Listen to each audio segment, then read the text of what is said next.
Zenscape.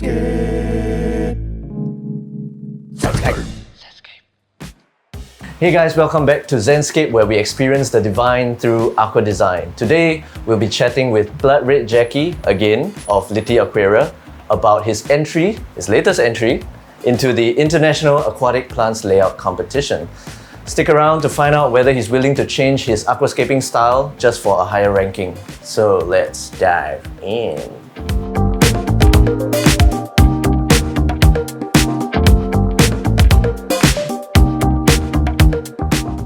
Yeah, Jacky, thank you for welcoming us into your beautiful home again. Hi Sean, welcome here again. Yes, this is my yes. Aquascaping den. Yes, lovely Alright. to be here as always. Yeah.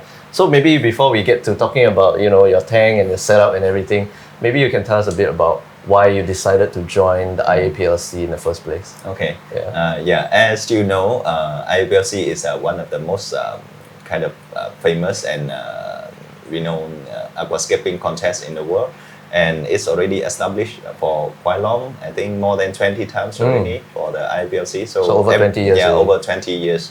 So I think all the aquascapers in the world would like to participate in that contest.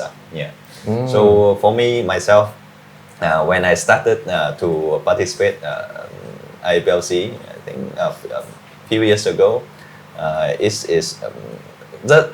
would like to record my tank in a way that when I spend a lot of hard work into it, I would like to make it have the record and have some numbers to it, and end of the day, when the contest is over, they will print it in a booklet.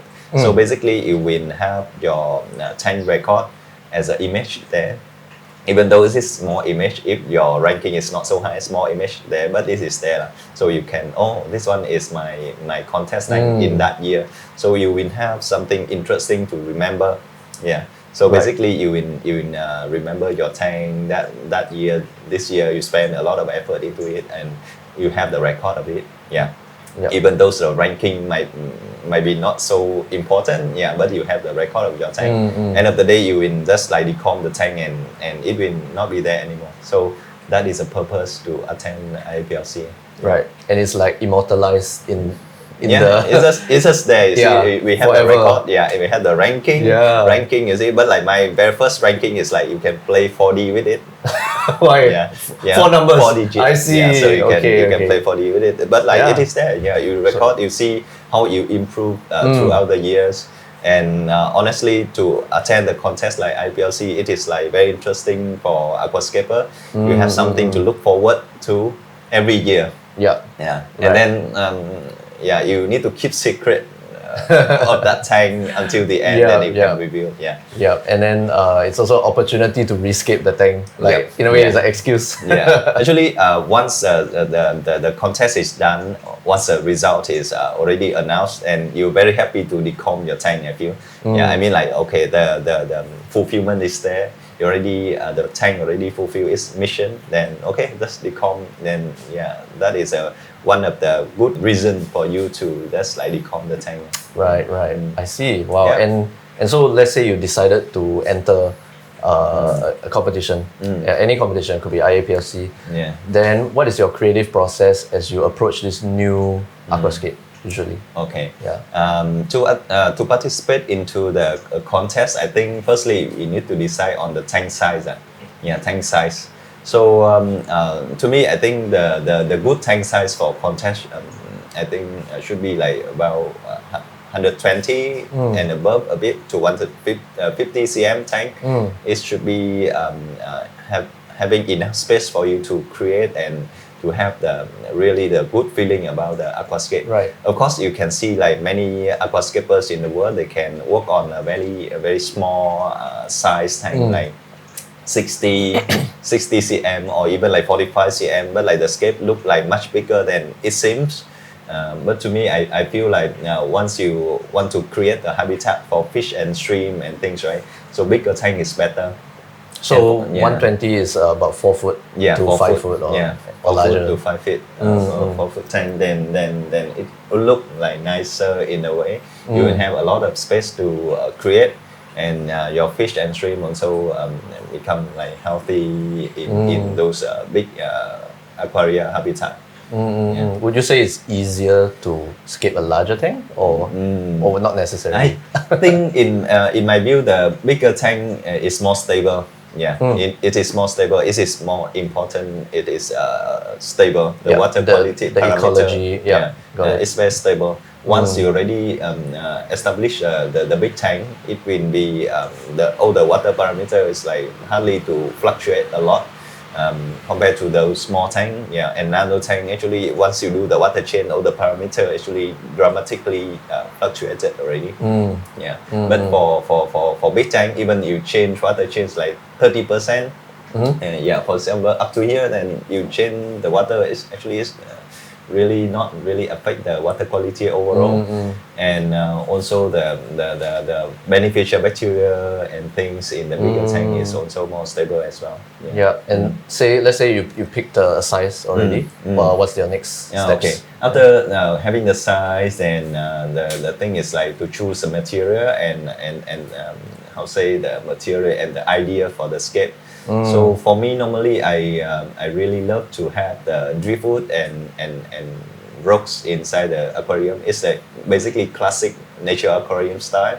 So to me, I think choosing the driftwood is like very important because end of the day, those rocks, right, and stones, you eventually you're not seeing it in the tank already, because like for example in this tank you can see like mostly all the stone is gone because all hidden, right? once hidden already, because once the plant is growing up, right, it will just cover it naturally. So the driftwood playing the part there, when you choose the driftwood with character, is it will be there and merge with the nature aquarium style, then it look very nice in my view. So choosing the Hardscape material, then the Hardscape material, then also now once you already got the Hardscape, now you want to choose the layout. So the layout idea will based on the Hardscape that you have. For example, if you have those kind of driftwood that's suitable for triangle style, or you will have the concave or concave style or island style. So that is how you choose a style after you got the Hardscape. So once you already have the idea about the layout itself, then you will develop it from there. You will choose the plant. You already can sketch your idea. For example, like which foreground plant that you use, middle ground that you use a plant, right? And what is the background plant that you're gonna use for that? So you literally sketch it on an iPad or something? Normally after I got the Hardscape, I will just sketch it, not the iPad, but I will sketch it by hand. Roughly what is the idea, then I will just follow. Of course it nothing go to the plan as planner, because the things eventually evolve, and then it might look much different from the initial idea. But you should have some visualization in your mind so that you can create the Aquascape. So that you have a reference point. Anytime you go along, you see, okay, we're still aligned to this vision. Right. At least you have the framework. The framework, So just now you're talking about having an idea or a concept, right? So let's say for this particular tank, what was your concept and how did you try to achieve it? Actually for me to build a contest tank, it is not like at the moment you can build and just like set up to make everything grow from there.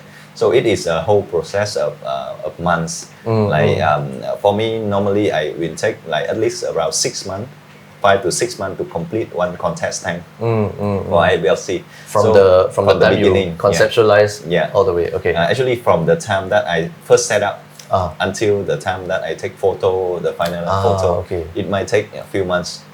So normally it's take 5 or 6 months to finish once, because that is the time that the scape will evolve into the best kind of stage. That possible, because for the tank, the initial phase is look like very it's Very it's bad. very bad, Yeah. then plain.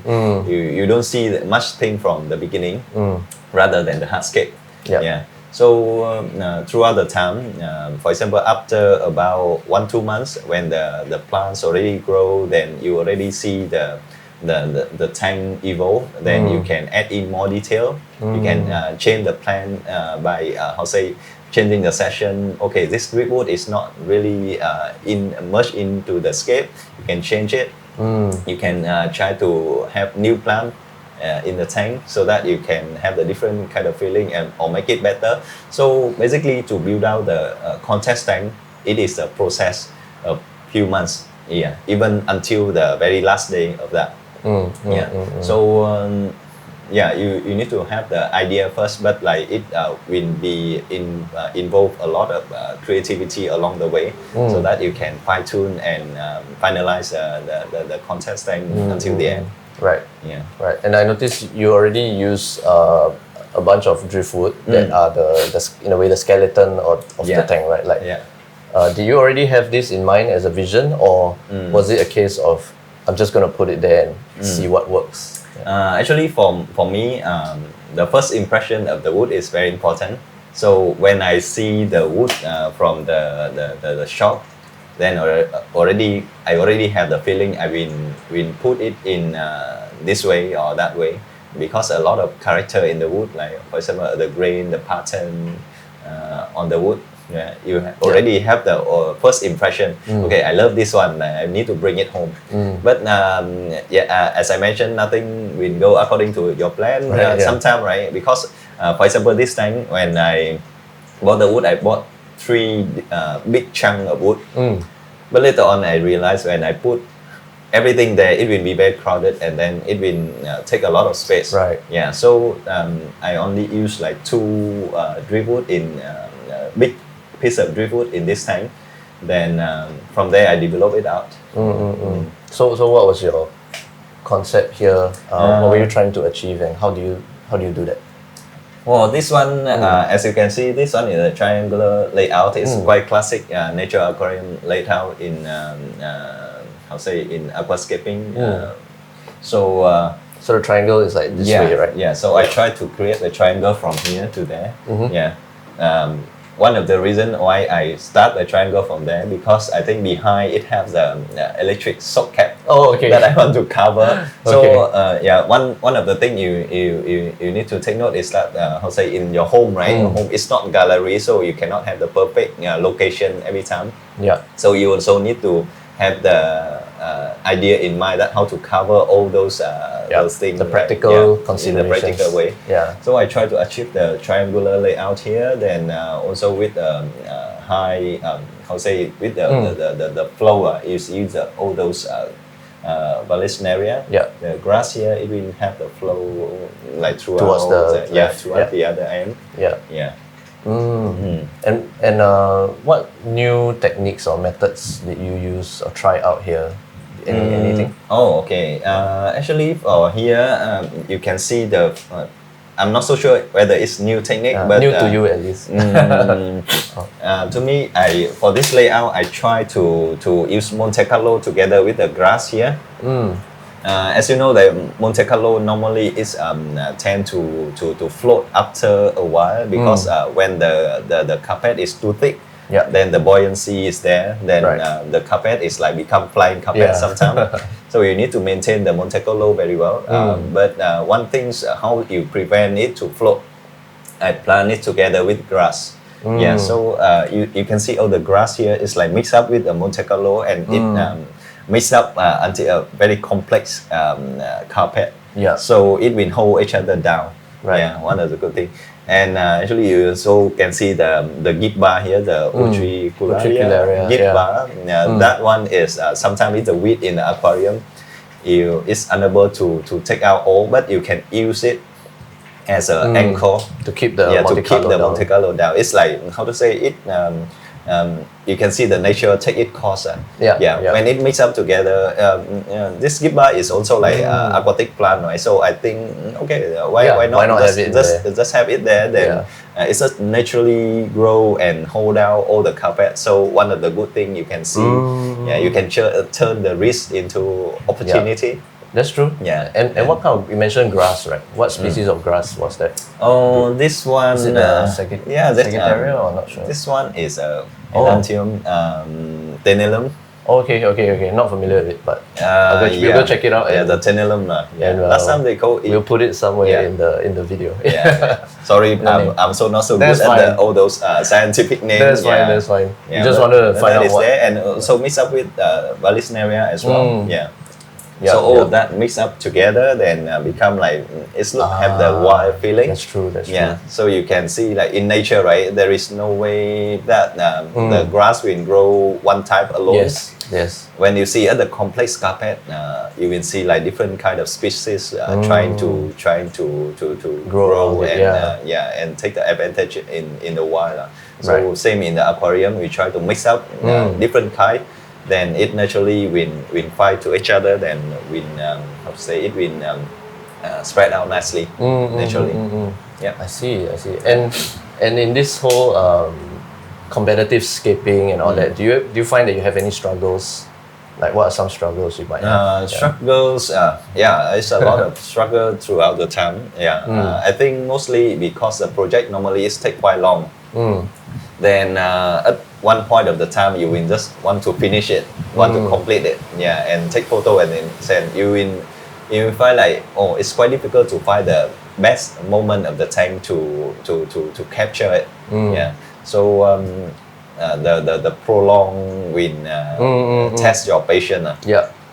First of all, and the other struggle is like how to say the last stage. You cannot find it's very difficult to find the best moment of the time. So you will have a lot of reluctance along the way. Reluctance. The reluctance along the way until I think every year I will just take the very last day to take photo and do the submission. But along the way I do take photo and things, but I cannot find the perfect moment. But on the other hand, every moment can be the perfect moment because the tank evolve, and whenever you feel like I love this tank today, you just try to take photo that day. Because normally your gut feeling is there. Once the tank is you look good, maybe it will be the time. I see. And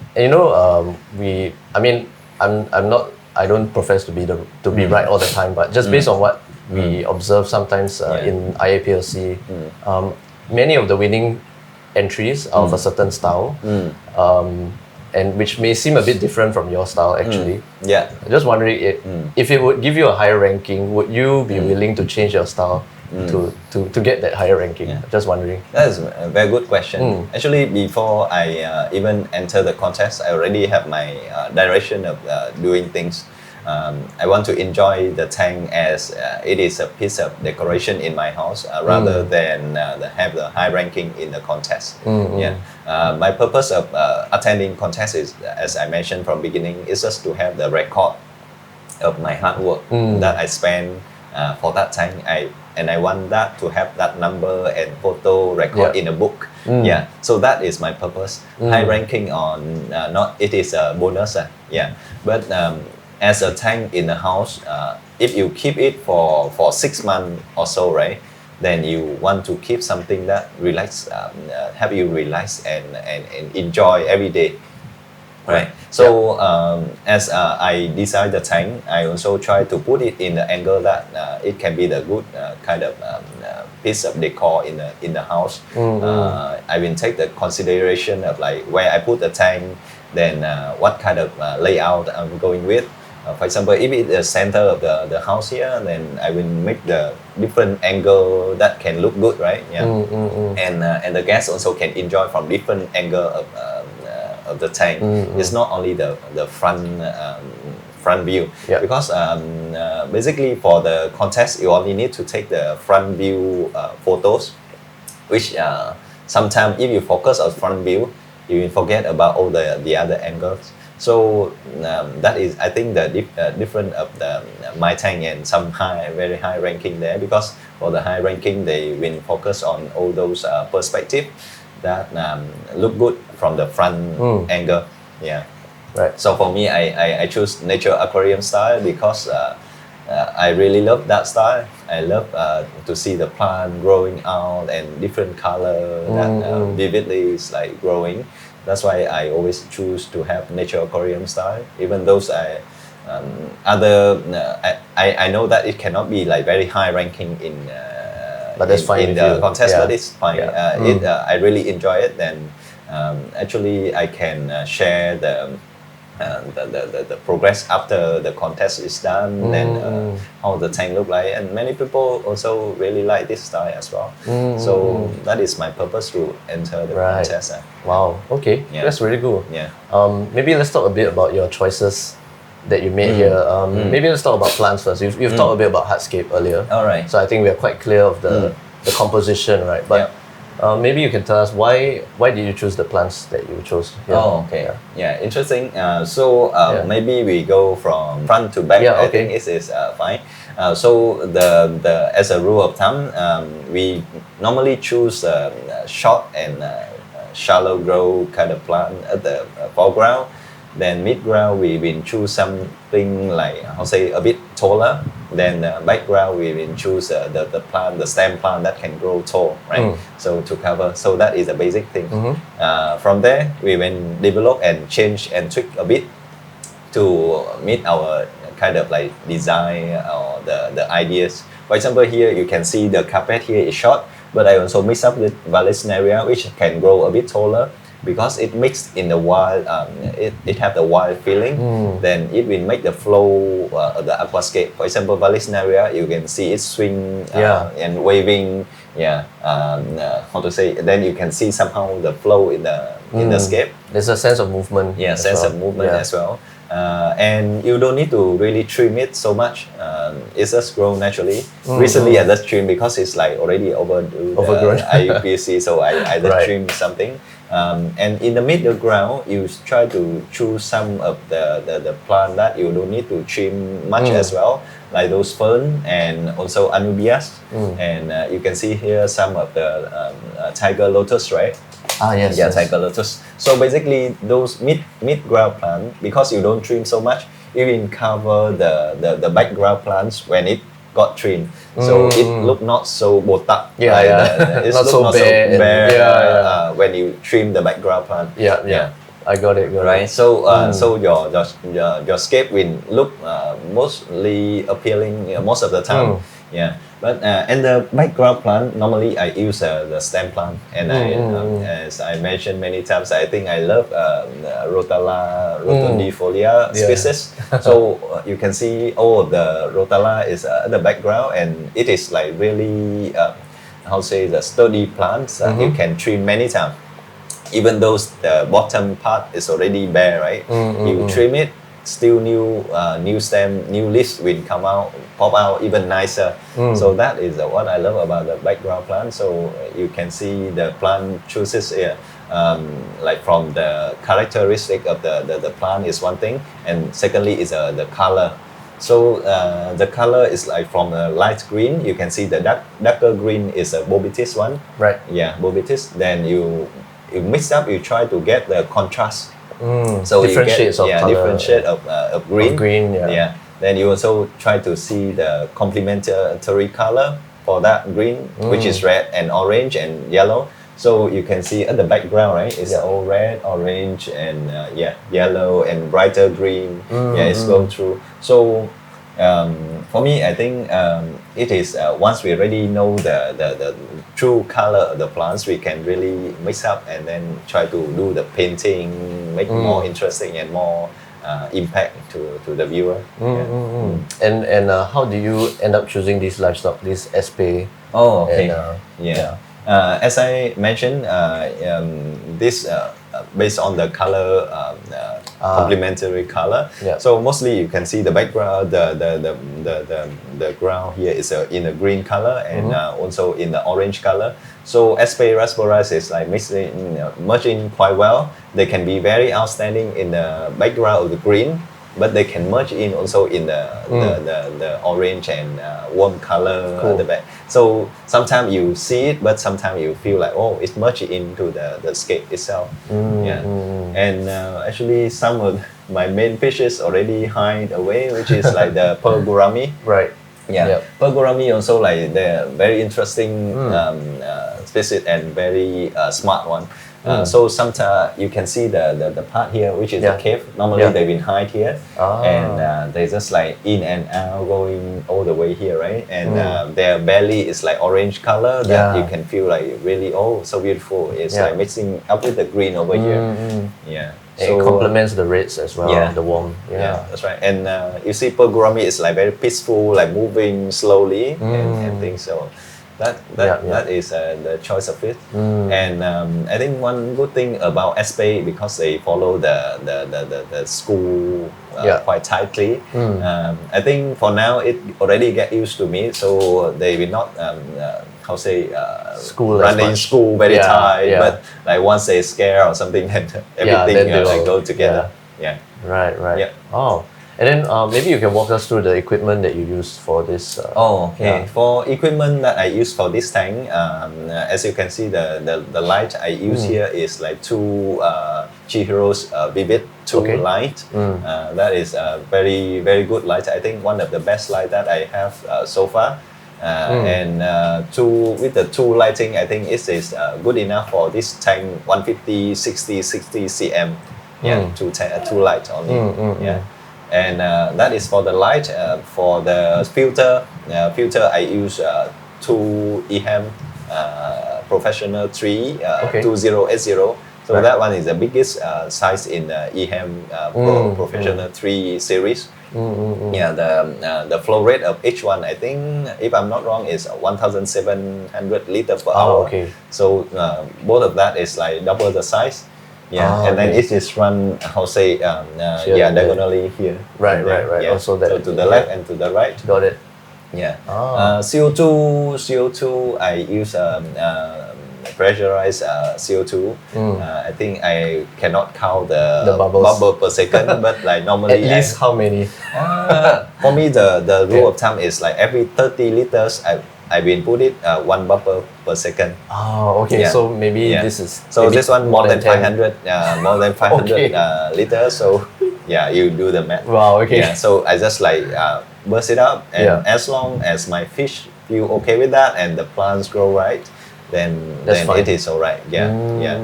So the indicator is sometimes it's not bubble per second, but you need to observe the plant and observe the fish in the tank. Got it, especially fish, because if too much CO2, surely they will get at the surface. But you also need to look at the plants. If it's happy with it, you will know. If it is with it, so then you will know as well. So adjust the CO2 as long as your plants and fish happy with it. Is it possible to have too much for the plants? Too much CO2 for the plants? Too much CO2, I think the plants will love CO2. They love it, right? So I don't think that's too much for them. As long as they have a lot of lighting and CO2, I think the plants will love it. But the fish will have some certain limit. That. I see. So that is about the light. A chiller, maybe? Then the light, we already got the light, we already got the filter, then we already got the CO2, then actually I also have the chiller. So for chiller here, I use Teco TK1000. And I set the temperature 26 degrees C. 26 degrees C, I think it is kind of the optimal temperature in Singapore so far. For our climate, as you can see, I think if we put anything lower, it will have a lot of condensation on the tank. And then you cannot see anything in the scape already. Even those, I think the best kind of temperature should be like 23, 24 maybe. It's cooler. But we cannot see anything because of the condensation. That was the point. So after adjusting for a while, then I feel 26 to 27 actually is good enough. Cool enough for the tank. Because you want to ensure it's visible. Yeah, Yeah. but if you're just like farming plants and all that, you maybe you won't mind having condensation and all that. Yeah.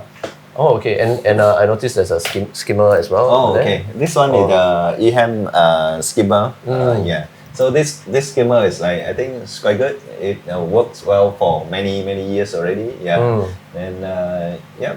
Wow, okay, it's okay. coupled with also like our own in-house brand, LitiAquaria, stainless steel pipes here. Yeah, nice. Yeah. So Great. That's about it, I guess. for all the equipment. Yeah. So I guess very important is the lighting and filter. Lighting and filter is like very important piece of any scape. Yeah. Right. Yeah. If you have the light, strong light, right? Surely your plants will love it.